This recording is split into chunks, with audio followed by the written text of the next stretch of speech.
মা বোনেরা ব্যথা দিও না, আমার নবীর ঘোষণা ঘটনা শোনো মা ফাতেমা।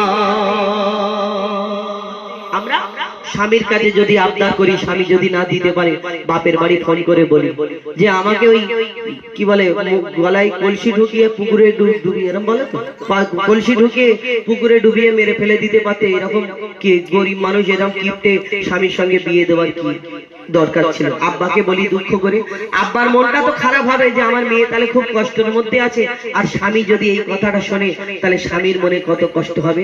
আপনার মায়ের পায়ের তলায় সন্তানের জান্নাত যদি হয়, এই মায়ের পরে যদি কারোর অধিকার হয়, তাহলে একটা নারীর কাছে তার স্বামীর অধিকার। এই দুনিয়াতে স্বামীকে এত মর্যাদা দিয়েছে। আমার নবী যখন এই ঘটনা শুনলেন, শোনার পরে আমার নবী ঝরঝর করে কাঁদে। আমার নবী ফাতেমা, মা ফাতেমা 3 দিন মুখ দেখেনি, যে মা ফাতেমার মুখ না দেখে একদিন ঘুমাতে পারতো না। 3 দিন হয়ে গেল আমার নবী মা ফাতেমার ঘরে যায় না। মা ফাতেমা পেরেশান, ছটফট করে কি এমন ঘটনা ঘটেছিল। আর মা ফাতেমাকে বলে, শোনো তুমি আমার বেটি, কিন্তু এই দুনিয়াতে তুমি যেটা করেছো, যদি এই দুনিয়াতে তোমার স্বামী মওলা আলী তোমাকে যদি না ক্ষমা করতো, আমি ব্যথা দিও না, আমার নবীর ঘোষণা ঘটনা শোনো মা ফাতেমা, ঘটনা শোনো ফাতেমার। স্বামীর মনে মা বোনেরা ব্যথা দিও না, আমার নবীর ঘোষণা ঘটনা শোনো মা ফাতেমার, ঘটনা শোনো মা ফাতেমার। কি ঘটনা কবি লিখছে দেখুন, যুদ্ধে যাবার জন্য আলী হাতে নিল তলোয়ার, যুদ্ধে যাবার তরে আলী হাতে নিল তলোয়ার। মা ফাতেমা স্বামীর কাছে করলো এমন আবদার, মা ফাতেমা স্বামীর কাছে করলো এমন আবদার। যুদ্ধ থেকে ফেরার পথে আসবে যখন ঘরে, একটি নতুন কাপড় কিনে আনবে আমার তরে, একটি নতুন কাপড় কিনে আনবে আমার তরে। কথা শুনে মওলা আলী বড়ই দুঃখ পায়, যদি আমি শহীদ হয়ে যাই, কে আনবে বলো কাপড় তোমার, কে আনবে বলো কাপড় তোমার। স্বামীর মনে মা বোনেরা ব্যথা দিও না, আমার নবীর ঘোষণা ঘটনা শোনো মা ফাতেমা। এই কথা শোনার পরে পরে মওলা আলী বড় দুঃখ পেলে, কষ্ট নিয়ে যুদ্ধে চলে গেলেন। ইমাম হাসান ইমাম হুসাইন 2 ফুটফুটে বাচ্চা, আর আমার নবীর দরবারে গিয়ে সঙ্গে সঙ্গে হাজির হলো নানা জান। এইরকম ব্যাপার, আমার আব্বা জান মনটা খারাপ করে যুদ্ধে চলে যায়। কেন এ হাসান হুসাইন বলো, কেন তোমার আব্বা মনটা কেন খারাপ? যখন এই ঘটনা বলে আমার আম্মা একটা নতুন জামা চেয়েছে, তখন আমার দয়ার নবী ঝরঝর করে কাঁদে।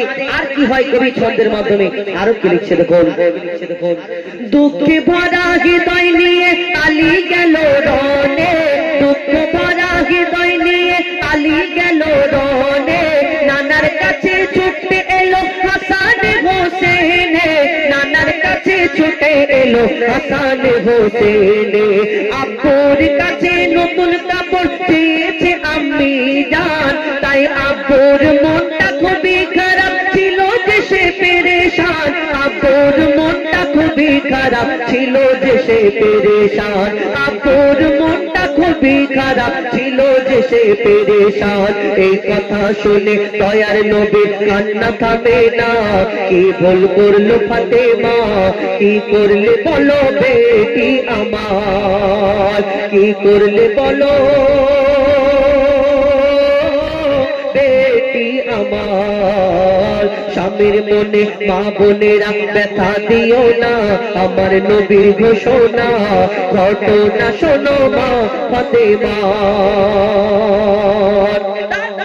যখন এই কথা শুনে নিল ইমাম হাসান ইমাম হুসাইন মুখ থেকে। আমার নবী একদিন হয়ে গেল, দুদিন হয়ে গেল, 3 দিন হয়ে গেল, মা ফাতেমার ঘরে আর যায় না। মা ফাতেমা চিন্তা করে, হ্যাঁ আমার দয়ার নবী, আমার আব্বা জান আমাকে না থেকে যদি না থাকতে পারে, একদিন 3 দিন হয়ে গেল, কি ব্যাপার আমার ঘরে আসে না। ছুটতে ছুটতে আমার দয়ার নবীর ঘরে মা ফাতেমা ছুটে ছুটে পৌঁছে যায়। আর পৌঁছে যাবার পরে মা ফাতেমার দিকে আমার নবী ঘুরেও তাকায় না, অন্যদিকে ফিরে আছে। ফাতেমা শোনো শোনো, তুমি যতদিন না তোমার আলী তোমার স্বামী তোমাকে ক্ষমা করবে, তুমি আমার কাছে আসবে না, তুমি ফিরে যাও। তখন মা ফাতেমা দুঃখ ভরা হৃদয় নিয়ে, ওই চোখে পানি নিয়ে ছুটতে ছুটতে তার ঘরে চলে গেল। তারপর কি ঘটনা হয় কবি ছন্দের মাধ্যমে লিখছে দেখুন। যার মুখ না দেখে ঘুমাতো না দয়ার নবীজি আমার, যার মুখ না দেখে ঘুমাতো না দয়ার নবীজি আমার, রাতের পরে রাত কেটে যায় মুখ দেখে না ফাতেমা, রাতের পরে রাত কেটে যায় মুখ দেখে না ফাতেমা, রাতের পরে রাত কেটে যায় মুখ দেখে না ফাতেমা। মা ফাতেমা ছুটতে এলো আব্বা জানের কাছে, তবু বেটির মুখ দেখে না পেছন ফিরে আছে, তবু বেটির মুখ দেখে না পেছন ফিরে আছে, তবু বেটির মুখ দেখে না পেছন ফিরে আছে। বলছে নবী ওগো বেটি বাড়ি ফিরে যাও, আগে স্বামীর কাছে ক্ষমা চাও, তবে করবে ক্ষমা আল্লাহ আমার, তবে করবে ক্ষমা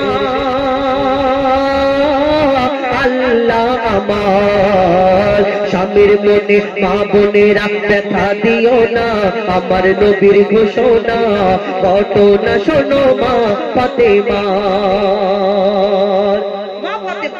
ঘরে চলে যায়, গিয়ে চিন্তা করে, হ্যাঁ আমার প্রাণের স্বামী কবে আসবে, কখন আসবে, এই ভরসায় এই ওই দরজাতে হেলান দিয়ে বসে আছেন মা ফাতেমা।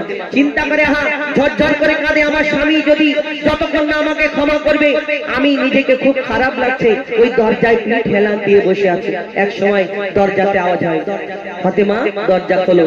মাওলা আলী ঘরে যখন চলে আসে, আসার পরে সব ঘটনা বলে, এ স্বামী তোমাকে আমি বড় দুঃখ দিয়েছি। পা দুটোকে ধুইয়ে দিয়ে যা প্রয়োজন তাকে সঙ্গে সঙ্গে সঙ্গে সামনেতে রেখে দিয়ে আর পা দুটোকে জড়িয়ে ধরে মা ফাতেমা ঝরঝর করে কাঁদে, হাউ হাউ করে কাঁদে। আমার আব্বা আমার 3 দিন আমার বাড়িতে আসেনি, এ স্বামী তোমার সঙ্গে আমি বড় ভুল করেছি, বেয়াদবি করেছি। যখন এই কথা বলে ভুল করেছি, তখন মা ফাতেমাকে ওই মাওলা আলী তুলে নিয়ে বলে, শোনো ফাতেমা, আমি তো এই কারণে মনে কষ্ট পাইনি, তোমাকে দিতে পারিনি, এই কারণে আমার মনে কষ্ট। তখন মাওলা আলী যখন সঙ্গে করে দয়ার নবীর কাছে যায়, কি ঘটনা হয় কবি ছন্দের মাধ্যমে লিখছে দেখুন। যুদ্ধ হতে হযরত আলী, যুদ্ধ হতে মাওলা আলী এলো যখন ঘরে, চাইছে ক্ষমা মা ফাতেমা পা দুটোকে ধরে, চাইছে ক্ষমা মা ফাতেমা পা দুটোকে ধরে, চাইছে ক্ষমা মা ফাতেমা পা দুটোকে ধরে। ক্ষমা করে দাও আমারে আর করব না এমন ভুল, তোমার মনে ব্যথা দিলে ব্যথা পাবে খোদার রাসূল, তোমার মনে ব্যথা দিলে ব্যথা পাবে খোদার রাসূল। আলী ফাতেমা হাসান হোসেন নবীর কাছে যায়, নবী মোর দেখে শান্তি পায়, এমন ভুল কখনো করো না গো আর, এমন ভুল করো না কখনো গো আর। স্বামীর মনে মা বোনেরা ব্যথা দিও না, আমার নবীর ঘোষণা ঘটনা শোনো মা ফাতেমা। শেষ কথা কবির মনে কি ফরিয়াদ, আমার নবী মা ফাতেমাকে সেদিন কি বলেছিল, শেষ কথায় মন দিয়ে শুনবেন। লিখছে দেখুন, বলছে নবী আল আরাবী, শোনো বেটি ফাতেমা, আলী যদি আজ তোমাকে না করিত ক্ষমা, তোমার স্বামী যদি আজ তোমাকে না করিত ক্ষমা, আমি তোমার আব্বা তোমার জানাজা পড়তাম না। স্বামীকে যে দুঃখ দেবে আমি তাকে চিনব না, স্বামীকে যে দুঃখ দেবে আমি তাকে চিনব না। কেমন শিক্ষা দিয়ে গেল নবী তো জাহান, শুনে রাখ মঈদুল ইসলাম, কেমন শিক্ষা দিয়ে গেল নবী তো জাহান, শুনে রাখ মঈদুল ইসলাম। ভুল ছিল না মা ফাতেমা, ভুল ছিল না